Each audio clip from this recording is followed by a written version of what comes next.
సంధ్యా theatre తొక్కిసలాట ఘటనపై CPCV Anand మాట్లాడుతున్నారు. ఇప్పుడు లైవ్ చూద్దాం.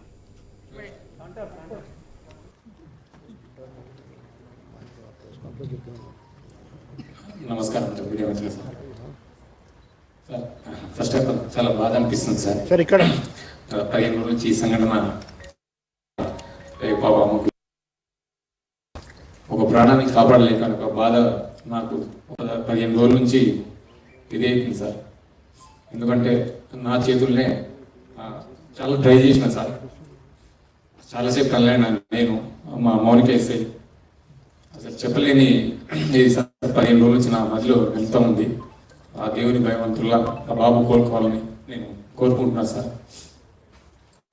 ఆ రోజు జరిగిన సంఘటన సార్, మేనేజ్మెంట్ నేను బ్యాక్ సైడ్ నేను రాసి మేనేజ్మెంట్కి ఇంటిమేషన్ ఇచ్చిన సార్. నాకు పై అల్లు అర్జున్ టీం నుంచి మనకు ఎలాంటి ఇంటిమేషన్ లేదు సార్. మా ఓన్లీ మేనేజ్మెంట్ నుంచి విజిట్ అనేది ఉంది సార్. ఆ విజిట్కి నేను మా సీనియర్ ఆఫీసర్తో మాట్లాడి నేను చూసి ఆ 2 థియేటర్లు ఒకటే ప్లేస్లో ఉండడం సార్. ఆ ప్లేస్లో ఉండడం 2 థియేటర్లకు ఒకటే ఎంట్రీ ఒకటే ఎగ్జిట్ సార్. 35 and 70 mm అది పాసిబుల్ కాదానికి అదే పేపర్ కాపీ టు SHO ఒకటి వచ్చింది సార్. బ్యాక్ సైడ్ నేనే నా స్వయాన రైటింగ్ రాసి మేనేజ్మెంట్కి వెళ్ళిన సార్. వాళ్ళ అల్లు అర్జున్ టీం కాంటాక్ట్ మాకు లేదు సార్. సో మేనేజ్మెంట్ వాళ్ళకి ఇంటిమేషన్ చేయాలి సార్ అది. సో ఇంకోటి సార్, బిఫోర్ 2 hours నుంచి నేను స్ట్రగుల్ చేస్తున్నా. మీడియా మిత్రులందరూ ఉన్నారు, చాలా మంది, ఒక దాదాపు 100 మంది ప్రెస్సులు ఉన్నారు. 2 hours నుంచి మేము, మా SI Mounika lady officer, so ఎంతోగానో ట్రై చేస్తున్నాం crowd full control. So management మా ఎదురుగానే ఆ గ్రిల్ గిట్స్ ఇరగడము, మేము పడిపోవడం, దేవుని వల్ల అది భగవంతుడు ఈ రోజు ఉన్నామంటే అది ఎవరున్నాం. కానీ ఫస్ట్ ఆఫ్ ఆల్ నేనే పోతాను అనుకున్నా సార్. ఆ సిచ్యుయేషన్ అట్లా అయిపోయిందాడ. సో ఏమంటే నేను మేనేజ్మెంట్ నా ముంగటే ఉన్నారు, నాగరాజు, సమ్ అదర్ మేనేజ్మెంట్ ఏ వాళ్ళందరూ ఉన్నారు. సో వాళ్ళు చూస్తూ ఉన్నారు, వాళ్ళ కళ్ళతో చూస్తూ ఉన్నారు. 2 hours కూర్చొని నేను ఇంటిమేషన్ చేసిన. సో మీరు ఇంటిమేషన్ చేయండి, క్రౌడ్ ఇట్లా ఉంది, ఇది పాసిబుల్ కాదని కూడా నేను స్వయం నా ఓరల్గా కూడా చెప్పిన అక్కడ సంఘటన జరిగేటప్పుడు సార్. సో వాళ్ళకు ఇంటిమేషన్ అంటే అప్పుడు నా ఫోన్ వాళ్ళ కాంటాక్ట్ నాకు ఉండదు కదా సార్. వాళ్ళు మాకు మేనేజ్మెంట్ వాళ్ళు మాకు ఇంటిమేషన్ చేసుకోవడం, నేను మేనేజ్మెంట్కి ఇంటిమేషన్ చేయగలను సార్. అల్లు అర్జున్ మాత్రం ఇక్కడ సార్, అల్లు అర్జున్ మాత్రం నేను వస్తున్నట్లు చాలా క్లియర్ గా మేము పర్మిషన్ తీసుకున్నామని అల్లు అర్జున్ చెప్తున్నాం. ఇప్పుడు దీని మీద ఇంకా ఫర్దర్ క్వశ్చన్స్ వద్దు, ఆన్సర్స్ వద్దు. మీరు అంతా చూశారు, ఇక మీకు ఎటువంటి మనసు ఉందో దాన్ని బట్టి మీరు దీన్ని అర్థం చేస్తాండి సార్. వన్ లాస్ట్ క్వశ్చన్, ఇది ప్రజల ముందు ఇది వెళ్తుంది. ఎవరికైతే కనీస జ్ఞానం ఉంటుందో వారికి అర్థమైపోతుంది ఏం జరిగింది. థియేటర్ కి 12వ తారీఖు నోటీసులు ఇచ్చారు. 22వ తారీఖు కల్లా దీన్ని క్లోజ్ చేసి మీరు వివరణ ఇవ్వాలని కోరారు. సో 10 రోజుల్లో వివరణ కోరారు. ఈ రోజు దాదాపు వివరణ ఇచ్చారు సార్. దీన్ని సీజ్ చేయబోతున్నారు. తొందర ఎందుకు, మీరు చూస్తా ఉండండి ఏం జరుగుతుంది. సరే కృష్ణ సార్, ఇది సంధ్యా థియేటర్ విషయంలో మీరు మీ పాత్ర, తర్వాత అల్లు అర్జున్ అరెస్ట్ చేయడం, ఆ త్వరగతిన మీరు సంధ్యా థియేటర్ యాక్షన్ తీసుకోవడం మాత్రం. ఈ సంచలనమైన కేసుల వ్యవహారంలో ఈ కేసును పక్క పెట్టేస్తే కొన్ని కేసులలో కేవలం మీరు దర్యాప్తు చేయడం, ఎఫ్ఐఆర్కే కేసులు నమోదైనాయి అని చెప్పేసి కొన్ని ఆరోపణలు ఉన్నాయి సార్. 2022 దేశవ్యాప్తంగా సంచలనం సృష్టించిన ఈ ఫేక్ ఎడ్యుకేషన్ సర్టిఫికేట్ కేసు, దీని మీద CCS వాళ్ళు సిట్ ఒకటి దర్యాప్తు చేసింది. 36/2002, 42/2002, 44/2002. ఇందులో కేవలం 36 కేసులో మాత్రమే ఎవరైతే కమిషన్ బేస్లో సర్టిఫికేట్లు ఉంటారో 20 మందిని అరెస్ట్ చేసి ఛార్జ్ షీట్ చేశారు. ఈ 42, 44 కేసులు ఇప్పటి వరకు ఛార్జ్ షీట్కి నోచుకోలేదు. నిందితుల వ్యవహారం సంబంధించి వాళ్ళు దర్జాగా మళ్ళీ ఫేక్ సర్టిఫికేట్ చేస్తున్నారన్న ఆరోపణలు ఉన్నాయి. 2 ఏళ్లుగా ఎందుకు ఇది ఛార్జ్ షీట్కి నోచుకోలేదో చెప్తారు. ఏమో నేను ఒక 8 నెలల పాటు 10 నెలల పాటు నేను లేను. So Shweta will update you. కేసులో అంతకుముందు సిట్కి ఏసీపీ కొద్దిగా డిలే అయింది. అయితే ఈ కేసుని రివ్యూ చేసి ఆ మిగతా 2 కేసెస్లో కూడా ఫైనల్ స్టేజ్లో ఉంది.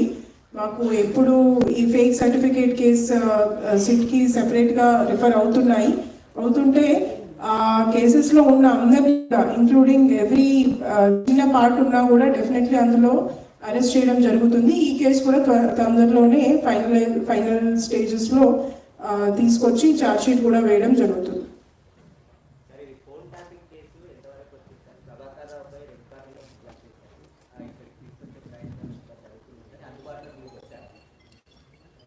దాంట్లో ప్రయత్నాలు జరుగుతున్నాయి. ఎందుకంటే ఇది చాలా సుదీర్ఘమైన ప్రాసెస్. అది రెడ్ కార్నర్ నోటీస్, దానికి ఎన్నో కండిషన్స్ ఫుల్ఫిల్ కావాలి. సో దాంట్లో సిబిఐ కాదు, ministry of external affairs involve ఉంటుంది, US consulate, US embassy plus government of United States of America.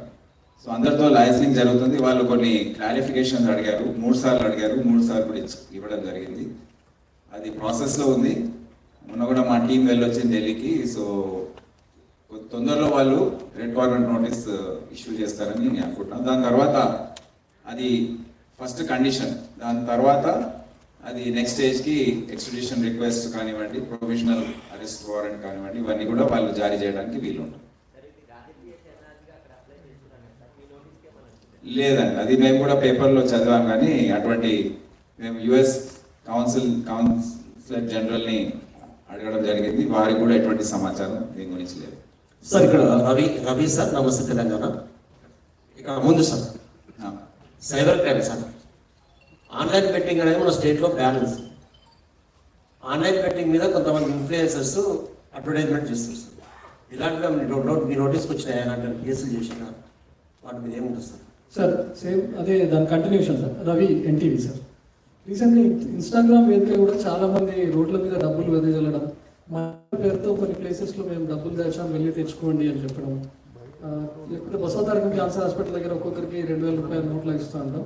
కానీ చివరికి వచ్చేసరికి మా టెలిగ్రామ్ యాప్లో మమ్మల్ని సబ్స్క్రైబ్ చేసుకోండి, లింక్ ద్వారా వెళ్ళండి అని చెప్పి బెట్టింగ్ యాప్స్ను ప్రమోట్ చేస్తున్నారు. అందులో చాలా మంది యంగ్స్టర్స్ ఎక్కువగా ఉంటున్నారు సార్. అవును, ఇటువంటివి చాలా జరుగుతున్నాయి, బాధాకరం. చాలా ఈ సిల్లీ యాక్షన్స్ అన్ని కూడా చేసి వీడియో పెట్టడం, అది వైరల్ కావడం, అదో పెద్ద న్యూసెన్స్ అయిపోయింది. ఏ పిచ్చి చేసైనా చేసుకోవడం, ఇంకా ఎంత పిచ్చిగా ఉంటే అంత ఎక్కువ వైరల్ అవుతుంది. కాబట్టి మన జనం తప్ప ఏంటో తెలియదు.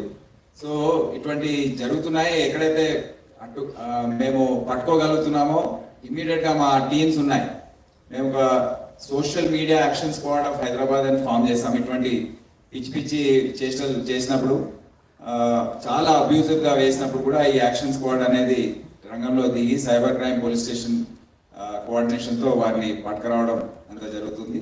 ప్లస్ ఈ ఆన్లైన్ బెట్టింగ్ కూడా మేము కూడా చాలా దానిపైన స్పష్టమైన చట్టం ఉండకపోవడము, ప్లస్ రిమోట్ గా ఇది జరగడము, మాస్క్ ఐపీస్ వాడుకుంటూ ఇది చేయడము, ఇదంతా కూడా చాలా కష్టమవుతుంది. ఉదాహరణకు మేము రాజస్థాన్ మరియు గుజరాత్ నుండి సైబర్ క్రైమ్ డీసీపీ ఆధ్వర్యంలో టీమ్స్ వెళ్ళి వాళ్ళని తీసుకొచ్చే సందర్భంలో ఏదైతే కష్టాల్ని ఎదుర్కొన్నారో వాళ్ళు, అక్కడ లోకల్ పబ్లిక్, గ్రామస్తుల వాళ్ళ దాడులు, లోకల్ పోలీస్ సహకరణ, ఇటువంటివన్నీ కూడా ఎదుర్కొని వీళ్ళని పట్టుకురావడం జరుగుతుంది. సో ఈ ఆన్లైన్ బెట్టింగ్, ఆన్లైన్ గేమింగ్, ఇవన్నీ కూడా అవే కేటగిరీలో పడుతున్నాయి. It's is not at all easy to investigate this crimes. అందుకే నంబర్స్ పెరుగుతూ ఉన్నాయి. కానీ మేము ఈ సంవత్సరం దాదాపు 526 మందిని అరెస్ట్ చేశారు సైబర్ క్రైమ్ పోలీస్ స్టేషన్ ద్వారా. కవిత, మీరేమన్నా దీని గురించి చెప్పదలుచుకున్నారా?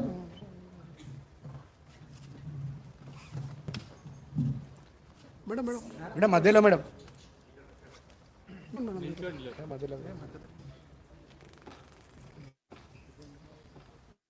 నమస్కారం సార్. చెప్పినట్టు ఆన్లైన్ బెట్టింగ్ అనేది VPN యూజ్ చేసి ఐపీస్ మాస్ చేసుకొని వేరే ప్లేసెస్ నుంచి జరుగుతుంది గేమింగ్ అనేది. అట్లాగే కొన్ని స్టేట్స్ లో కూడా ఇది అలౌడ్, గోవా ఇంకా కొన్ని స్టేట్స్ లో కూడా ఇవన్నీ కూడా యూజ్ చేసుకొని ఆడుతున్నారు ఆన్లైన్ లో. మళ్ళీ మన దగ్గర నుంచి ప్రివెంట్ చేయడానికి అవేర్నెస్ చేయడమే కాకుండా మనకు వచ్చిన కంప్లైంట్స్ మీద కేసెస్ పెట్టేసి ఇన్వెస్టిగేషన్ కూడా చేస్తున్నాము. లాస్ట్ జనవరిలో ఒక డెఫాబెట్ అని బెట్టింగ్ యాప్ దాని మీద ఒక కేసు బుక్ చేసి ఢిల్లీ నుంచి అరెస్ట్ కూడా చేసి తీసుకురావడం జరిగింది. దాదాపు 1,40 lakhs అమౌంట్ కూడా సీజ్ చేసాం వాళ్ళ దగ్గర దొరికినప్పుడు. సో దీని మీద అయితే కంటిన్యూ అవుతుంది, ఎఫర్ట్స్ అయితే కంటిన్యూ చేస్తున్నాము. మనకి కంప్లైంట్స్ వచ్చినప్పుడు ఇన్వెస్టిగేషన్. సార్ ఇక్కడ Ratnakumar sir, Raj news. Transgenders అంటే కొంత పబ్లిక్ దూరంగా జరిగేటువంటి ప్రయత్నాలు చేసుకుంటారు. ట్రాఫిక్ సిగ్నల్స్ దగ్గర కనిపించినా సరే, బయట ఎక్కడైనా కనిపించినా సరే కొంచెం దూరం జరిగే ప్రయత్నాలు చేస్తుంటారు. అట్లాంటిది ఇవాళ 39 మందికి 15 రోజుల పాటు శిక్షణ ఇచ్చి వారికి ట్రాఫిక్ హోంగార్డు బాధ్యతలు అప్పచెప్పి ఫీల్డ్లోకి పంపించేస్తారు. సో వారికి ఉపాధి కల్పించాలన్న ఉద్దేశంతో ఇది చేస్తున్నారా, లేకపోతే వీరిని పెడితే పబ్లిక్ కొంత భయపడేటువంటి ఉద్దేశం అనేది ఉంటుందా? ఎందుకు ఈ యొక్క ఎక్స్పెరిమెంట్ అనేది దేశంలో మొదటిసారి మనకు చేయాలనిపించింది? దీని వెనకాల ప్రధాన ఉద్దేశం ఏంటి సార్? దీని వెనకాల ప్రధాన ఉద్దేశం మీరు స్పష్టంగా అర్థం చేసుకోవాలి. ఈ ట్రాన్స్జెండర్స్ కమ్యూనిటీ అనేది మీ అందరు తెలుసు. వారితో డిస్కషన్స్ చేసిన తర్వాత కూడా మాకు కూడా చాలా అవగాహన వచ్చింది. వీరు చిన్నప్పటి నుండి కూడా వారి సొంత కుటుంబ సభ్యులతో, పక్కకున్న మిత్రులతో, నేబర్స్తో అందరితో కూడా వీరు వివక్షకి గురైన వారు.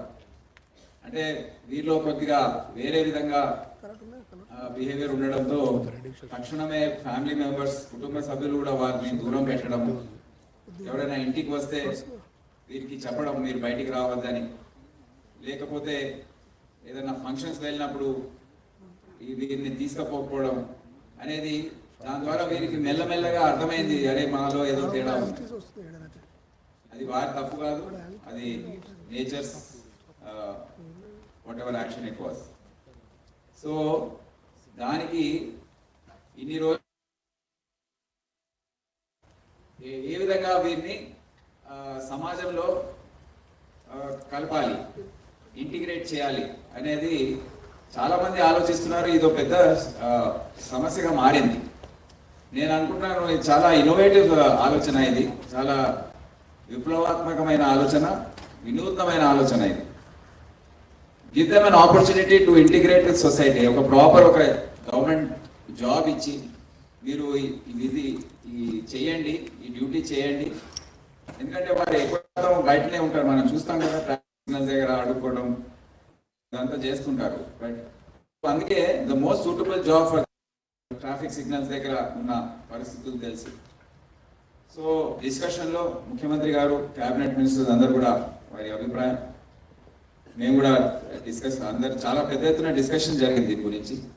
సో దాని తర్వాత ఒక పైలట్ ప్రాజెక్ట్ లాగా చేసి చూద్దాము.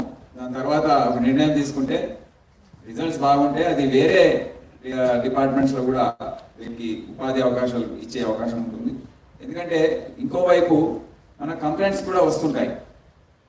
పెళ్ళిళ్ళు లేకపోతే ఏదైనా ఫంక్షన్స్ జరిగిన సందర్భంలో ఆ ఇంట్లోకి వెళ్ళి ఎక్స్టార్షన్ చేస్తున్నారు, భయపట్టిస్తున్నారు, షాప్స్లో వెళ్ళి భయపట్టిస్తున్నారు, ఎక్స్టార్షన్ కంప్లైంట్స్, ఆ కంప్లైంట్స్ కూడా ఒకవైపు నుంచి వస్తుంటాయి. So how to deal with this issue? ఎందుకంటే వారికి ఎటువంటి మార్గం, ఎటువంటి దారి చూపించకుండా ఒకే విధంగా వారి గురించి ఆలోచించడం, వారిని అదే విధంగా ట్రీట్ చేయడం అనేది సరైన పద్ధతి కాదు. ప్రభుత్వాది ఆ విధంగా ఆలోచన ఉండదు. అందరికీ అవకాశాలు రావాలి, సమానంగా రావాలని ఉంటుంది. సో ఆ విధంగా వీరికి ఒక అవకాశం ఇవ్వాలి, జీవన ఉపాధి ఇవ్వాలి అనే అంశం అనేది దీని ప్రధానంగా ఉంది. భయపెట్టడానికి ఏం లేదు, ఏం చేయరు కూడా. ఇప్పుడు మీరు చూసారు కదా, డ్రిల్ చేశారు. ట్రైనింగ్ ఇస్తే తప్పకుండా వారు కూడా మారుతారని మేము కూడా ఆశిస్తున్నాం. వచ్చే రోజుల్లో చూస్తాం.